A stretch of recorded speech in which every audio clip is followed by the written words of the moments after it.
Welcome to Dr. Charles Speaks, a podcast for now. You've joined us for a special series of transformational talks, selected exclusively from Dr. Charles's corporate success calls. The 15-minute calls are designed to encourage leaders, activate your thought life, and prepare you for the challenges ahead. Dr. Charles joins every call with a blend of his personal experiences, his expertise as a John Maxwell certified mentor and coach, and of course, his more than 30 years of exceptional experience in both corporate America and ministry.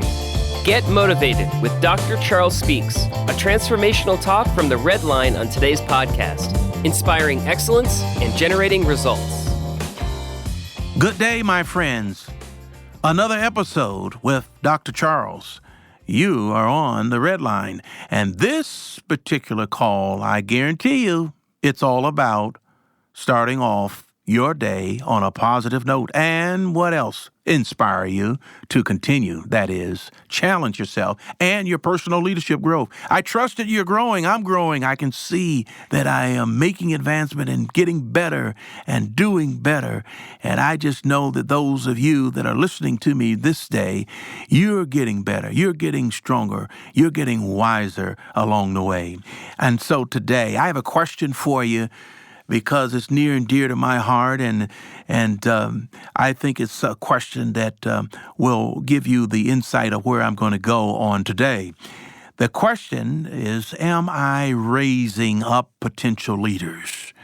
Are you just grabbing all of this insight and information for yourself, storing it away in your library, just books on the shelf, so to speak?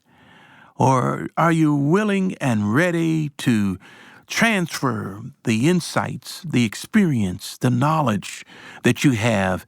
And are you raising up potential leaders in your community, on your job, wherever you might be? Some may call it mentoring, but I'm just simply saying there's an opportunity for you and me to continue to grow in others by making great deposits that will make all the difference. Management expert Peter Drucker, he asserted, no executive has ever suffered because its subordinates were strong and effective.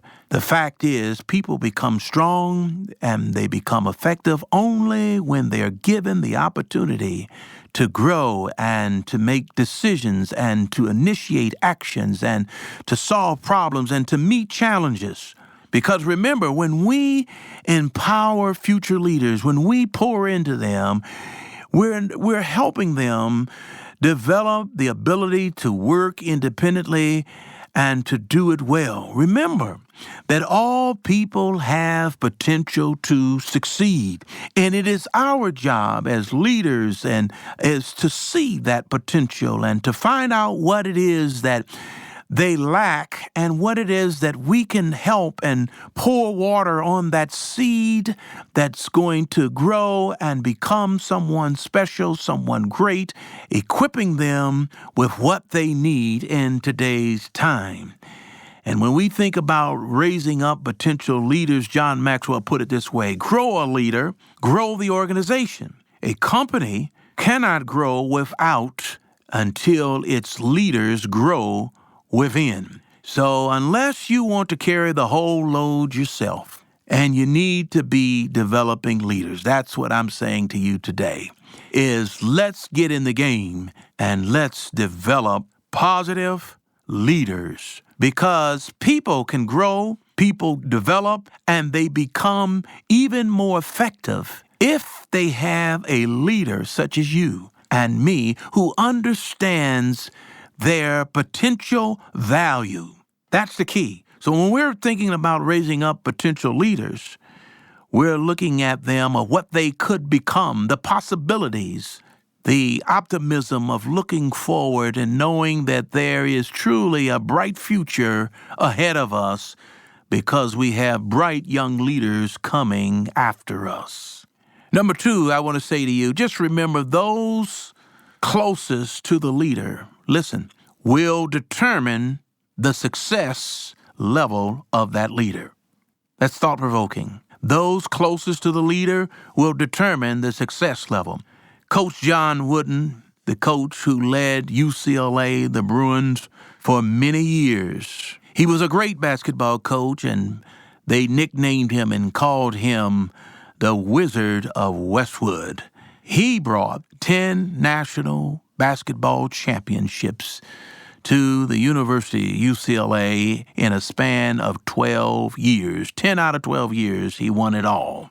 But here's something. He knew that if you oversee people and you wish to develop leaders, that you are responsible for doing the following. One, we must appreciate those aspiring leaders for who they are, instead of trying to make them into something of who they're not, but to work with who they are. And to secondly, believe that they will do their very best with their God-given talent. And then what we should do as leaders is praise their accomplishments, because those praises will breed more praises, and people will be even more positive about doing more and getting more done because they feel the support.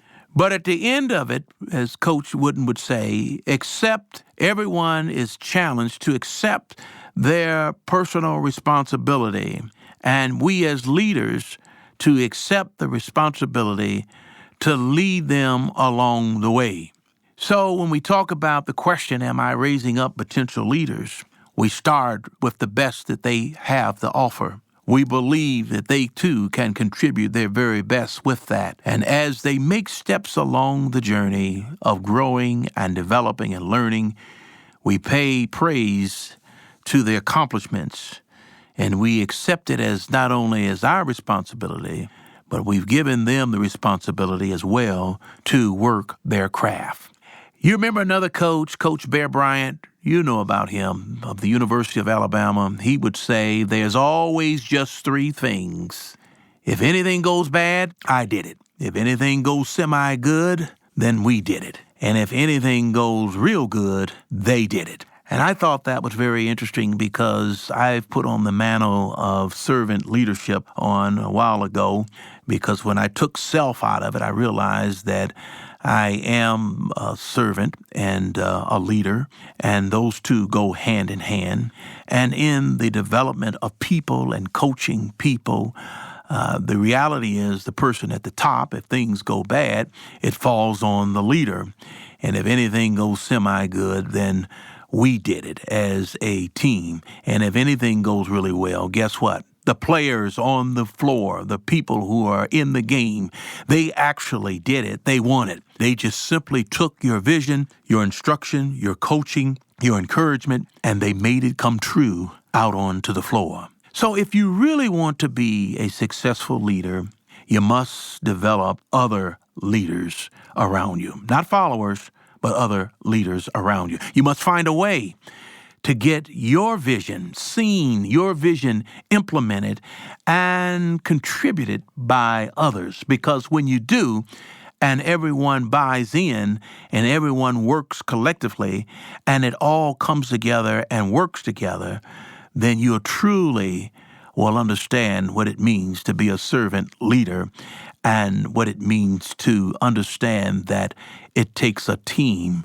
to win a championship. You must find a way to get your vision seen and implemented and contributed by others. That is so important. I'm talking about the leader. He draws or she draws the big picture.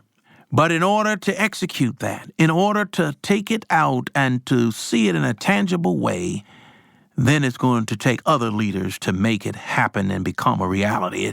Because, my friends, it takes a leader to know a leader, to grow a leader, and to show a leader. Also, it takes a leader to attract a leader. True leaders, they are able to attract potential leaders because of this. 1, leaders, they think like them. 2, leaders, they express feelings that other leaders sense. 3, leaders create an environment that attracts potential leaders. And then 4, leaders are not threatened by people with great potential. And this is what I have found along the journey. Sometimes leaders that I've run across, insecure in their own skin, micromanage, want to put their arms around everything, threatened by people with great potential, want to put their thumb on them and hold them down. But I'm here to tell you, it's time to break from underneath that thumb. It's time to expand your horizon and your territory to become even more effective, and let your wings sprout out that you may soar and that you may be able to make truly a difference. Never give up on your dreams. You've heard me say that. And the key to all of this is that as you answer the question, am I raising up potential leaders? Don't be afraid that you're raising up leaders that will eventually be smarter than you, get more done than you, have more of a further reach than you. But the benefit that you get out of it is that you planted seeds early. You had a chance to water those seeds and perhaps even had a chance to see the harvest of those things that you poured into that person. Am I raising up potential leaders or am I holding them down? Leaders who mentor potential leaders, what's going to happen, this is what's going to happen, they're going to multiply with effectiveness. And my passion is to produce leaders who could produce other leaders. This is what I'm all about. This is what I like to leave here and leave this earth with the notion and legacy that Dr. Charles was about, passionately producing leaders who would then in turn produce other leaders. And that's what I call discipleship and duplicating yourselves through others. As a multiplication, you're going to expand and you're going to reach all four corners of the world.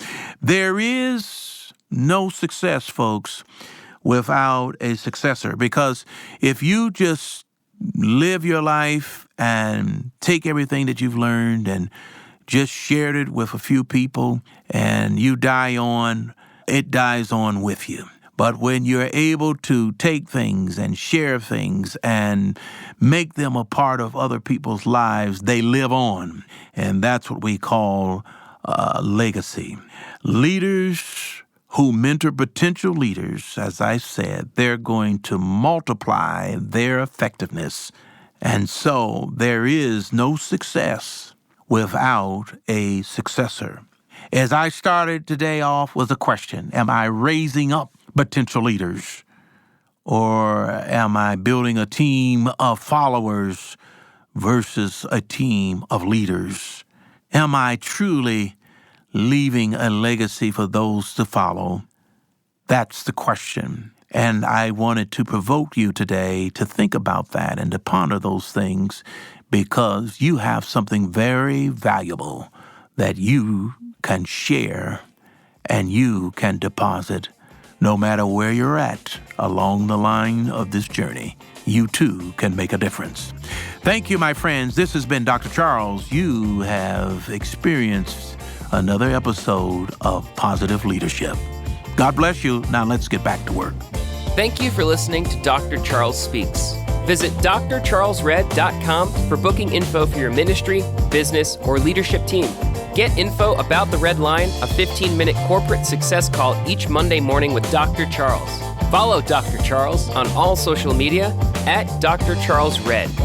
Subscribe to the podcast here for every episode of Dr. Charles Speaks. Thanks for joining us. Like Dr. Charles always says, no matter what, never, never, never give up. Until next time.